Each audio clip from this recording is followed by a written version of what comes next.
Hello students, welcome back to your maths classes. स्वागत है आपका आपके इस यूट्यूब चैनल पर। और आपको पता है हम लोग क्लास 10 का मैथ सॉल्व कर रहे हैं और हम लोग सॉल्व कर रहे हैं चैप्टर नंबर 6, ठीक है, जिसका नाम है सिमिलैरिटी इन ट्रायंगल्स। ये थर्ड लेक्चर है हमारा उसी सीरीज़ में। और अभी तक हमने क्या पढ़ लिया है फर्स्ट 2 लेक्चर्स में, मैं आपको फिर से रिकॉल कर देता हूँ। देखो, हमने ये सीखा था कि टू पॉलीगॉन्स आपस में कब सिमिलर होंगे। अगर हमारे पास दो पॉलीगॉन है, पॉलीगॉन में चाहे हमारे पास दो ट्राइंगल हों, दो क्वाड्रिलेटरल हों, दो पेंटागन हों, तो वो कब सिमिलर होंगे। तो उसके लिए कंडीशंस निकाली थी हम लोगों ने। पहली कंडीशन क्या है कि जो कॉरेस्पॉन्डिंग एंगल्स हैं दोनों पॉलीगॉन के आपस में, जो कॉरेस्पॉन्डिंग एंगल्स हैं वो क्या होना चाहिए, इक्वल होना चाहिए। ये पहली कंडीशन है, फुलफिल होना चाहिए। दूसरी कंडीशन क्या है, मतलब कंडीशन क्या है, ऐसा कहने की बजाय हम कहेंगे कि अगर दो पॉलीगॉन आपस में सिमिलर हैं तो ये दो चीजें उसमें देखने को मिलेगी। तो पहली चीज हमें देखने को मिलेगी कि कॉरेस्पॉन्डिंग एंगल्स आपस में इक्वल होंगे अगर दोनों पॉलीगॉन आपस में सिमिलर है तो। और दूसरी ये चीज हमें देखने को मिलेगी कि जो लेंथ होगी, किनकी लेंथ, कॉरेस्पॉन्डिंग साइड्स की जो लेंथ होंगी दोनों पॉलीगॉन की वो प्रोपोर्शनल होंगी। दोनों पॉलीगॉन में जो कॉरेस्पॉन्डिंग साइड्स की लेंथ होगी वो आपस में प्रोपोर्शनल होगी। मैं समझा चुका हूँ उसका meaning.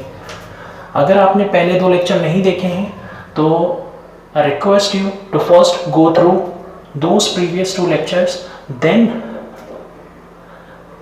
Have a look at this lecture, okay. ये जो सेकंड कंडीशन है इसको हम एक और तरीके से लिख सकते हैं कि जो रेशो होगा, किसका रेशो बेटा, लेंथ का रेशो। लेंथ का रेशो किसकी, लेंथ का रेशो, कॉरेस्पॉन्डिंग साइड्स की, कॉरेस्पॉन्डिंग साइड्स की लेंथ का जो रेशो होगा वो आपस में इक्वल होना चाहिए। बेटा इस चीज को ध्यान देना, जब आप प्रोपोर्शनल बोल रहे हो तो आप क्या बोलोगे कि जो लेंथ होगी कॉरेस्पॉन्डिंग साइड्स की वो प्रोपोर्शनल होगी। जब कॉरेस्पॉन्डिंग साइड्स की रेशो की बात करोगे तो आप उसको इक्वल बताओगे। ये दोनों का मीनिंग एक ही है, ठीक है। और फिर ये 2 पॉलीगॉन से हमने ये डेफिनेशन कन्वर्ट कर दी थी 2 ट्रायंगल्स के लिए, क्योंकि पॉलीगॉन का एग्जांपल है ना ट्रायंगल, क्वाड्रिलेटरल है ना। तो क्वाड्रिलेटरल के लिए तो हमने कन्वर्ट नहीं करी क्योंकि हमारा चैप्टर किस पर बेस्ड है, ट्रायंगल पर बेस्ड है। तो 2 ट्रायंगल्स, भाई 2 ट्रायंगल है हमारे पास, 2 ट्रायंगल आपस में कब सिमिलर होंगे, तो सेम, अगर 2 ट्रायंगल आपस में सिमिलर हैं तो उसमें हमें 2 चीजें देखने को मिलेगी। पहली तो ये कि दोनों ट्रायंगल में जो कॉरेस्पॉन्डिंग एंगल्स है वो आपस में क्या होंगे बेटा, इक्वल। और सेकंड हमें क्या देखने को मिलेगा कि जो लेंथ है, किसकी लेंथ, कॉरेस्पॉन्डिंग साइड्स की, दोनों ट्रायंगल में जो कॉरेस्पॉन्डिंग साइड्स की लेंथ है वो आपस में प्रोपोर्शनल होगी। या फिर यूं कहो, इसी स्टेटमेंट को इस तरीके से कह सकते हैं कि जो रेशो होगा कॉरेस्पॉन्डिंग साइड्स का, बेटा जब हम कॉरेस्पॉन्डिंग साइड्स कहते हैं ना मतलब हम उसकी लेंथ की बात कर रहे होते हैं, तो जो रेशो होगा कॉरेस्पॉन्डिंग साइड्स की लेंथ का वो इक्वल होगा। सेम यही चीज हमने यहाँ पे बोली है। सर आपने दोनों जगह अलग अलग क्यों लिखा, फिर यहाँ समझने के लिए, क्योंकि ना बेटा देखो ट्रायंगल के केस में क्या है, ट्रायंगल है तो एक पॉलीगॉन ही ना, पॉलीगॉन कोई क्या है, ये एक एग्जांपल है, एग्जांपल है ट्रायंगल्स।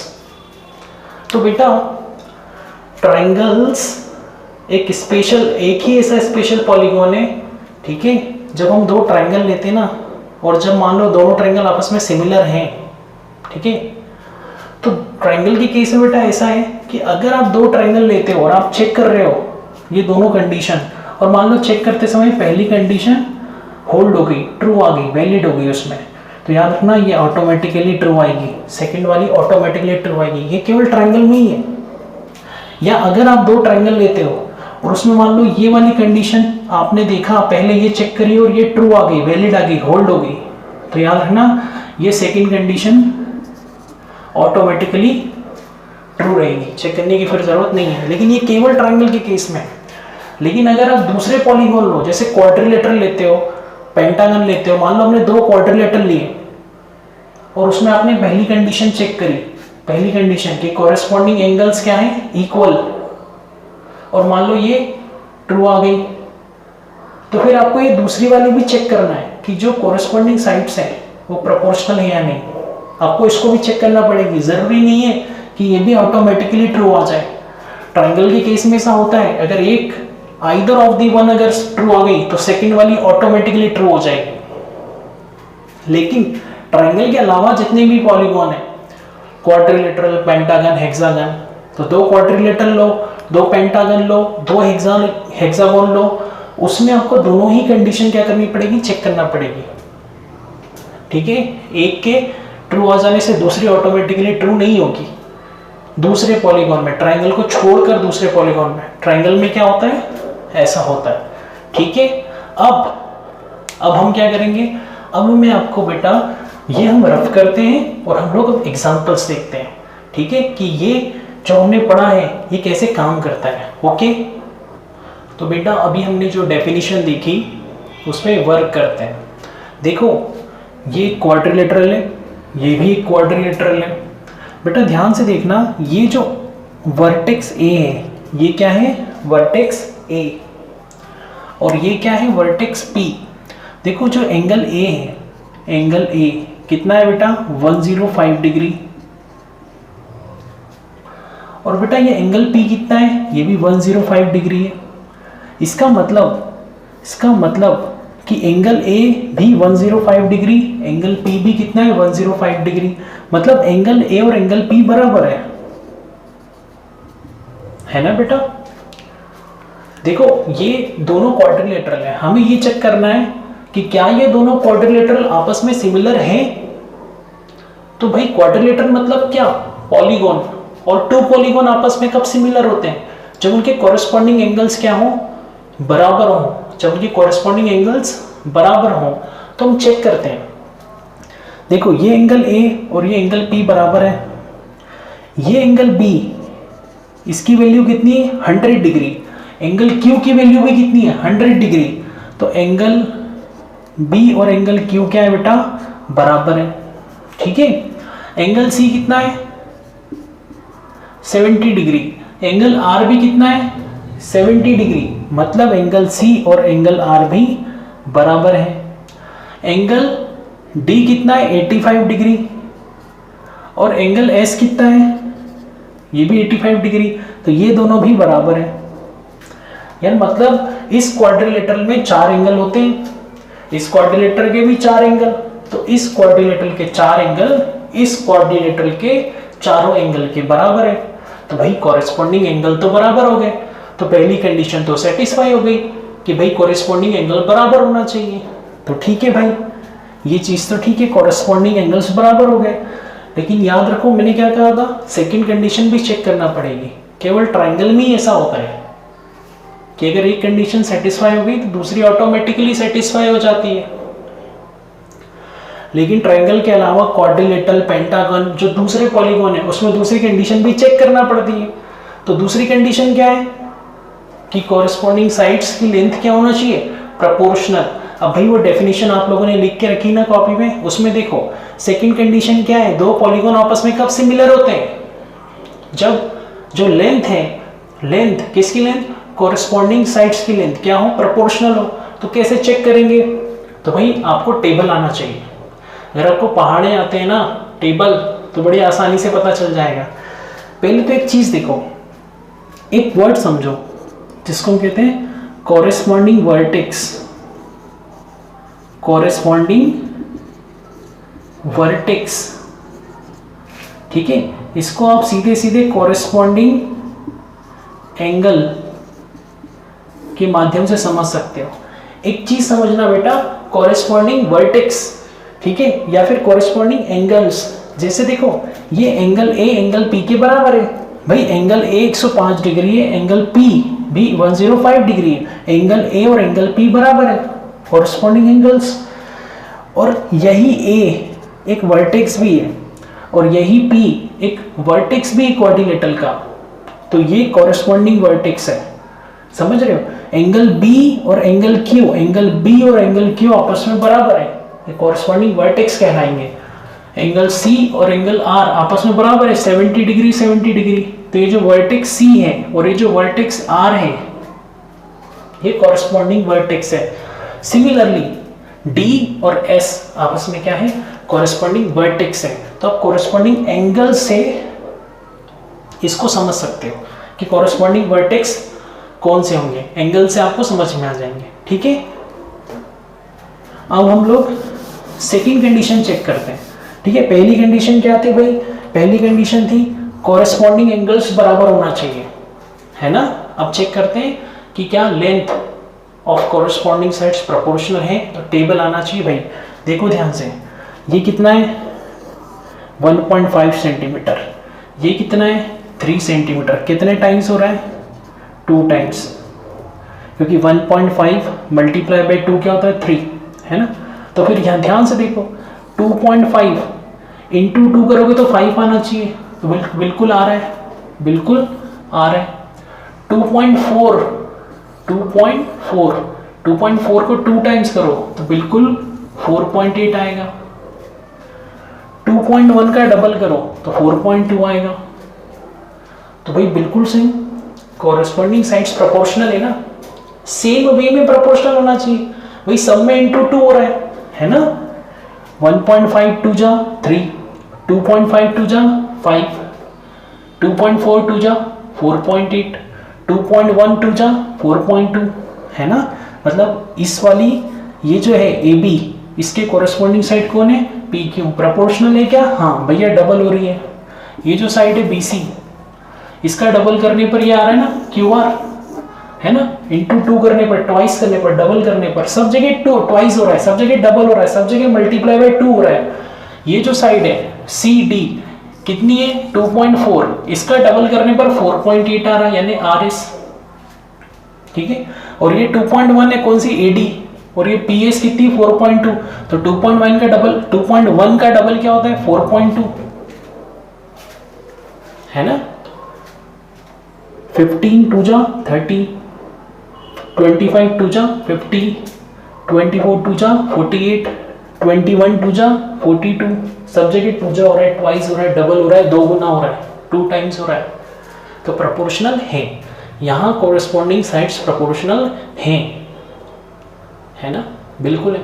तो ये तो वर्बली हमने बात करी। सर रिटर्न में कैसे लिखेंगे, रिटर्न में कैसे लिखेंगे, तो रिटर्न में लिख देते हैं ना।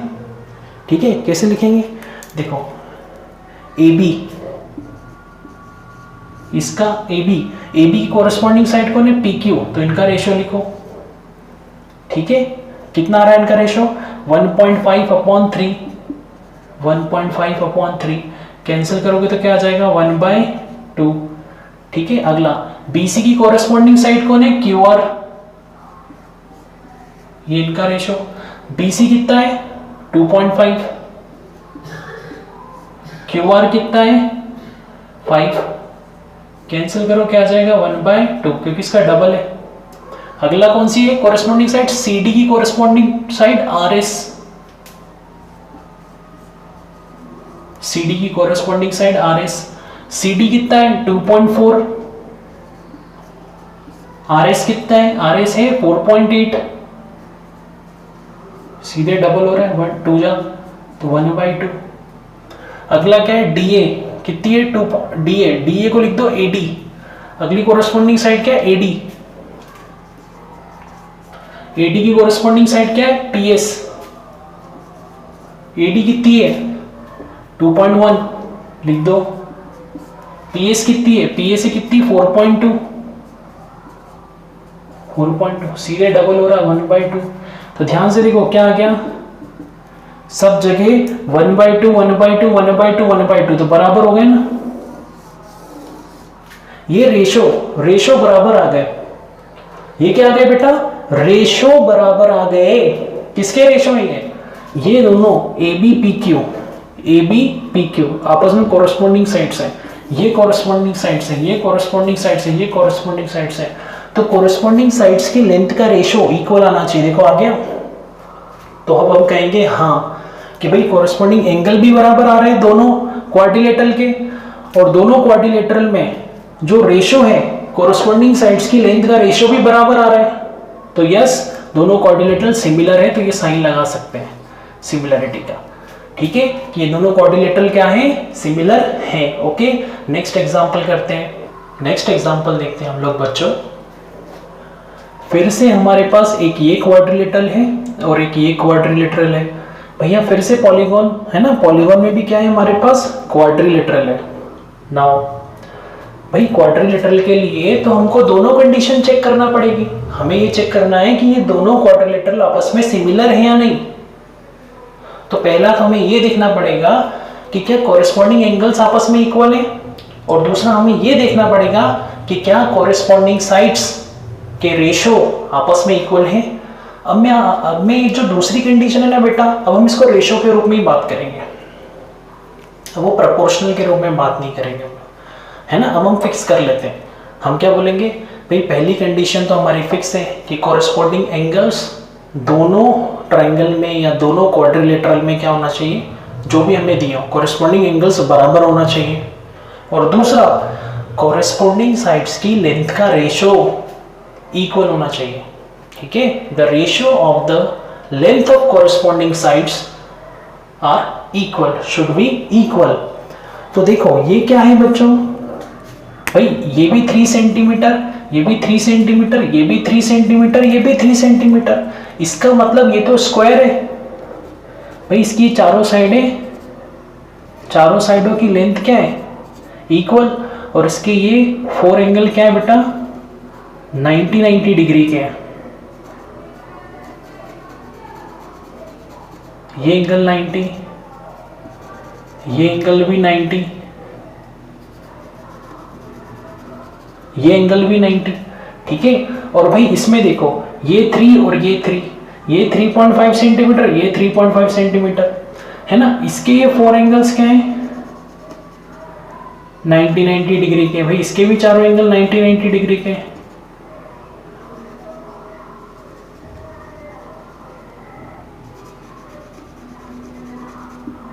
है ना।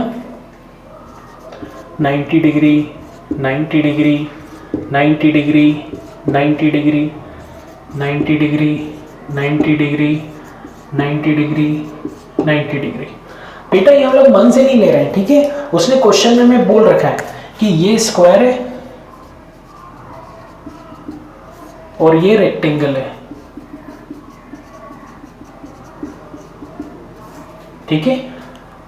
आप परेशान मत हो, ऐसा नहीं है कि मैं मन से ले रहा हूं भाई। उन्हें हमसे कह दिया है एक स्क्वायर है, एक रेक्टेंगल है तो दोनों क्वाड्रिलेटरल। हमें ये चेक करना है कि क्या ये दोनों क्वाड्रिलेटरल आपस में सिमिलर हैं, ठीक है। तो अगर ये स्क्वायर है तो इसके चारों एंगल 90 डिग्री के होंगे, ठीक है। और अगर ये रेक्टेंगल है तो इसके भी चारों एंगल 90 डिग्री के होंगे, क्योंकि हमें पता है स्क्वायर और रेक्टेंगल के चारों एंगल 90 डिग्री के होते हैं।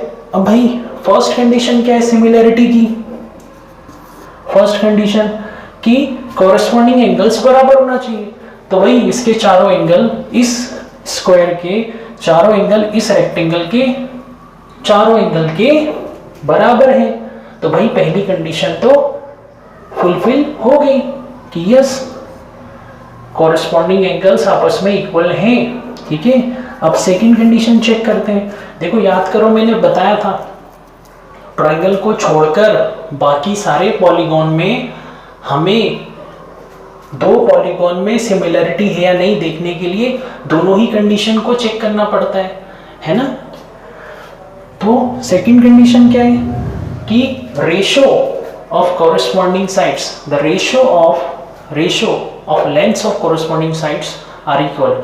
कॉरेस्पॉन्डिंग साइड्स की लेंथ का रेशो बराबर होना चाहिए, रेशो बराबर होना चाहिए। तो चलो करते हैं। देखो ये 3 है, अपॉन में ये साइड 3.5, ठीक है। नेक्स्ट ये कितना है बेटा, ये 3 है, अपॉन में ये 3। रेशो ले रहे हैं, कॉरेस्पॉन्डिंग साइड्स का रेशो ले रहे हैं। ये साइड अपॉन में ये साइड हमने मान लिया भाई। देखो ये A B C D, हमने इस स्क्वायर को नाम दे दिया A B C D। इस रेक्टेंगल को नाम दे देते हैं P Q R S, ठीक है। अब हम रेशो लिख देते हैं, है ना, कॉरेस्पॉन्डिंग साइड्स का रेशो लिख देते हैं। AB की कॉरेस्पॉन्डिंग साइड कौन है, PQ। ए बी की कोरेस्पॉन्डिंग साइड कौन है, पी क्यू। बी सी की कोरेस्पॉन्डिंग साइड कौन है, क्यू आर। सी डी की कोरेस्पॉन्डिंग साइड कौन है, आर एस। डी ए की कोरेस्पॉन्डिंग साइड कौन है, एस पी। अब ये दोनों कोरेस्पॉन्डिंग साइड्स है तो इनका रेशियो ले लो, A B upon P Q. A B upon P Q यानी कि 3 अपॉन में 3.5। फिर ये दोनों कोरेस्पॉन्डिंग साइड्स हैं, इनका रेशियो ले लो, B C upon Q R. B C upon Q R यानी कि 3 सेंटीमीटर की लेंथ अपॉन में 3 सेंटीमीटर की लेंथ। ठीक है, और ये दोनों कोरेस्पॉन्डिंग साइड्स हैं, C D R S. C D R S तो ये लेंथ 3 अपॉन में ये लेंथ 3.5। 3 अपॉन में 3.5। भाई कोरेस्पॉन्डिंग साइड्स का ही तो रेशियो लेना है। इसकी ये कोरेस्पॉन्डिंग साइड्स है तो इनका रेशियो लो, इसकी ये कोरेस्पॉन्डिंग साइड है ये दोनों तो इनका रेशियो, इसकी कोरेस्पॉन्डिंग साइड ये तो इनका रेशियो, और इसकी कोरेस्पॉन्डिंग साइड ये है तो इनका रेशियो 3 अपॉन 3 है ना। ये वाली corresponding side D A upon S P, D A upon S P यानी कि 3 अपॉन में 3। आप ध्यान से देख सकते हो, ये कट के 1 आ रहा है, ये कट के 1 आ रहा है, लेकिन ये 1 नहीं आएगा, है ना। इसकी वैल्यू और इसकी वैल्यू, है ना, ये 1 नहीं आएगी। मतलब क्या ये चारों रेशो आपस में बराबर आएंगे? मतलब क्या ये चारों रेशो, है ना, ये चारों रेशो, ये 1 2 3 और ये 4 आपस में बराबर आएंगे? नहीं आएंगे, क्योंकि ये तो 3 से 3 कट के 1 आ जाएगा, ये 3 से 3 कट के 1 आ जाएगा, लेकिन ये 3 और ये नंबर नीचे डिनोमिनेटर में 3 से बड़ा है तो ये तो 1 से छोटा नंबर आएगा, 0 पॉइंट समथिंग आएगा, तो बराबर तो आना नहीं है, नहीं आएंगे बराबर। मतलब सेकंड कंडीशन फुलफिल नहीं हो रही है, सेकंड कंडीशन फुलफिल नहीं हो रही है। पहली कंडीशन ट्रू आ रही है। कॉरेस्पॉन्डिंग एंगल्स, इसके चारों एंगल के बराबर है। इस क्वाड्रिलेटरल स्क्वायर के और इस क्वाड्रिलेटरल रेक्टेंगल के आपस में कॉरेस्पॉन्डिंग एंगल्स बराबर है, लेकिन कॉरेस्पॉन्डिंग साइड्स की लेंथ का रेशियो बराबर नहीं आ रहा है।